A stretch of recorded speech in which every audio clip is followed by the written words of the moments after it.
না, অনেক তো বাড়ি দেখলাম, কিন্তু বাড়িটা না পছন্দ হচ্ছে না। এটা রুমটা ছোট হয়, নয় বাথরুমটা ছোট হয়, রান্নাঘরটা ছোট হয়, নয় হলটা ছোট হয়, অথবা কাগজপত্রটা একটু ভুলভাল আছে, তাই জন্য প্রবলেম হচ্ছে, লোনও পেতে অসুবিধা হচ্ছে।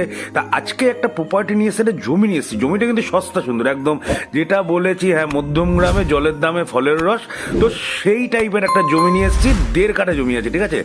আর জমিটার ফ্রন্টটা কিন্তু ভালোই পেয়ে যাবেন, ঠিক আছে। এই যে আমি দেখাচ্ছি জমিটা, এটা হচ্ছে জমি। আর এটা কিন্তু যে সারদাপল্লী যে মেন রোডটা আছে, সেই মেন রোডটা থেকে মাত্র 3-4টে প্লট পরেই।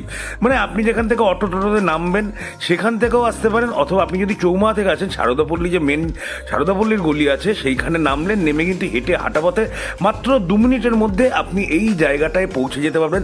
বাড়ি করার জন্য কিন্তু আদর্শ, পাশে পাশে দেখছেন যথেষ্ট বাড়ি ঘরদুয়ার আছে, অনেক কমিউনিকেশনও আছে। আপনি ইচ্ছা করলে সোজা গিয়ে বিবেকানন্দ কলেজ, অথবা ওদিক দিয়ে রবার ফ্যাক্টরি, ওদিক থেকে উঠতে পারেন। আর এদিক দিয়ে গেলে চৌমাথা মাত্র 1.5 কিলোমিটার, মধ্যমগ্রাম স্টেশন মাত্র 2 কিলোমিটার, ঠিক আছে। আপনার গাড়ি টাড়ি সমস্ত কিছু কিন্তু ঢুকবে সুন্দর পরিবেশে। আশা করি কম পয়সার মধ্যে জমির দাম আমি বলে দিচ্ছি এখনই।